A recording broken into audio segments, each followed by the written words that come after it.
আসসালামু আলাইকুম রহমতুল্লাহ। আলোকিত সফর ইউটিউব চ্যানেলে আপনাকে স্বাগতম। আমি আজ আলোচনা করব নামাজে মনোযোগী হওয়ার কৌশল সম্পর্কে। তো চলুন বিস্তারিত আমরা জেনে নিই। নামাজে দাঁড়ালে অনেক সময় এলোমেলো চিন্তাভাবনা আসে, নানা কিছু মনে পড়ে। মাঝে মধ্যে নামাজের রাকাত সংখ্যায় ভুল হয়ে যায়। অনেকেই নামাজে মনোযোগহীনতায় আক্রান্ত। এক হাদিসে রাসূল সাল্লাল্লাহু আলাইহি ওয়াসাল্লাম এটিকে শয়তানের ছিনতাই বলেছেন। এ ব্যাপারে ইমাম আবু হামিদ আল গাজ্জালি রহমতুল্লাহ তার বিখ্যাত ইহয়ী উলুমুদ্দিন গ্রন্থে বিস্তারিত আলোচনা করেছেন। এতে তিনি 6টি বিষয়ের কথা বর্ণনা করেন, যেগুলোর প্রতি গুরুত্ব দিলে নামাজে মনোযোগ ধরে রাখা যায়। 1. নামাজে হুজুরের দিল বা একাগ্র থাকা। এটি নামাজে প্রাণ। এমনভাবে নামাজ পড়তে হবে যেন আল্লাহ আমাকে দেখছেন। রাসূলুল্লাহ সাল্লাল্লাহু আলাইহি ওয়াসাল্লাম বলেন, আল্লাহর ইবাদত করো এমনভাবে যেন তাকে তুমি দেখতে পাচ্ছ, আর যদি দেখতে নাও পাও তবে তিনি যেন তোমাকে দেখছেন। সূত্র সহিহ বুখারী হাদিস নম্বর 50, সহিহ মুসলিম হাদিস নম্বর 8। নামাজের শুরু থেকে শেষ পর্যন্ত এই কল্পনা ধরে রাখার অনুশীলন করুন যে আল্লাহ আমাকে দেখছেন। এভাবে অনুশীলনের মাধ্যমে নামাজ শেষ করার চেষ্টা অব্যাহত রাখুন।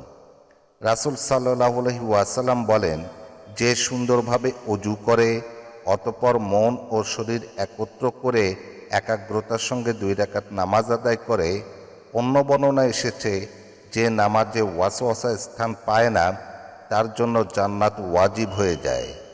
অন্য বর্ণনায় রয়েছে তার সমস্ত গুনাহ মাফ করে দেওয়া হয়। সূত্র সহিহ বুখারী হাদিস নম্বর 1934, নাসাই 151। 2. নামাজে যা কিছু তেলাওয়াত করা হয় তা বিশুদ্ধ উচ্চারণে পড়ার চেষ্টা করুন। এটি অন্তরের উপস্থিতিকে আরও দৃঢ় করে। অন্তত সূরা ফাতিহা ও তাসবিহগুলোর অর্থ বুঝে পড়ার চেষ্টা করুন। আল্লাহ তাআলা বলেন, স্পষ্টভাবে ধীরে ধীরে কোরআন তেলাওয়াত করো। সূরা মুজাম্মিল আয়াত 4। রাসূলুল্লাহ সাল্লাল্লাহু আলাইহি ওয়াসাল্লাম প্রতিটি সূরা তার তিল সহকারে তেলাওয়াত করতেন। সূত্র সহিহ মুসলিম 733, তিরমিজি 373 নং হাদিস। 3.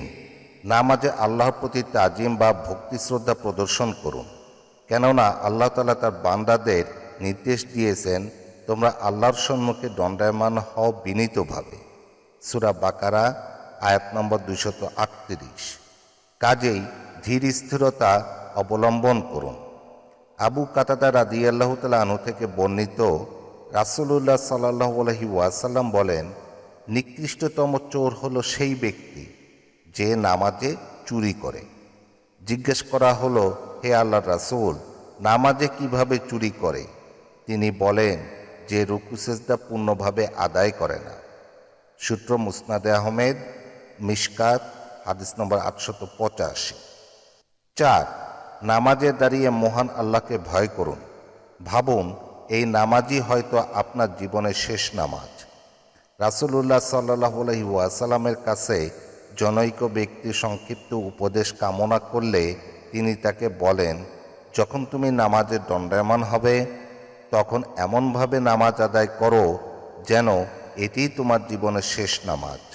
সূত্র ইবনে মাজাহ ও মিশকাত হাদিস নম্বর 5226। 5. নামাজের মাধ্যমে আল্লাহর কাছে কল্যাণ আশা করুন। মহান আল্লাহ ইরশাদ করেন, তোমরা ধৈর্য ও সালাতের মাধ্যমে সাহায্য প্রার্থনা করো। সূরা বাকারা আয়াত 45। এই বিশ্বাস রাখুন, আল্লাহ আমার প্রতিটি প্রার্থনায় সাড়া দিচ্ছেন। রাসূলুল্লাহ সাল্লাল্লাহু আলাইহি ওয়াসাল্লাম বলেন, তোমাদের কেউ নামাজে দাঁড়ালে সে মূলত তার প্রভুর সঙ্গে কথোপকথন করে, তাই সে যেন দেখে কিভাবে সে কথোপকথন করছে। সূত্র মুস্তাদরাকে হাকিম, সহিহুল জামে হাদিস নম্বর 1538। 6. নামাজে নিজের গুনার কথা চিন্তা করে আল্লাহর সামনে দণ্ডায়মান হওয়ার কথা ভেবে নিজের মাঝে হায়া বা লজ্জা নিয়ে আসুন। দণ্ডায়মান অবস্থায় একজন অপরাধীর মতো মস্তক অবনত রাখুন এবং দৃষ্টিকে সিজদার স্থানের দিকে নিবদ্ধ রাখুন। রাসূলুল্লাহ সাল্লাল্লাহু আলাইহি ওয়াসাল্লাম দাঁড়ানো অবস্থায় সিজদার জায়গায় দৃষ্টি রাখতেন। সূত্র তাফসিরে তাবারি, হাদিস নম্বর 9/197। উপরের 6টি বিষয় অনুসরণ করলে নামাজে মনোযোগ তৈরি হবে ইনশাআল্লাহ। এক হাদিসে রাসূলুল্লাহ সাল্লাল্লাহু আলাইহি ওয়াসাল্লাম ইরশাদ করেন, যে ব্যক্তি নামাজের সময় হলে সুন্দরভাবে ওযু করে এবং একাগ্রতার সঙ্গে সুন্দরভাবে রুকু ও সেজদা করে নামাজ আদায় করে, তার এ নামাজ আগের সব গুনাহের কাফফারা হয়ে যায়, যতক্ষণ পর্যন্ত না সে কোনো কবিরা গুনাহে লিপ্ত হয়।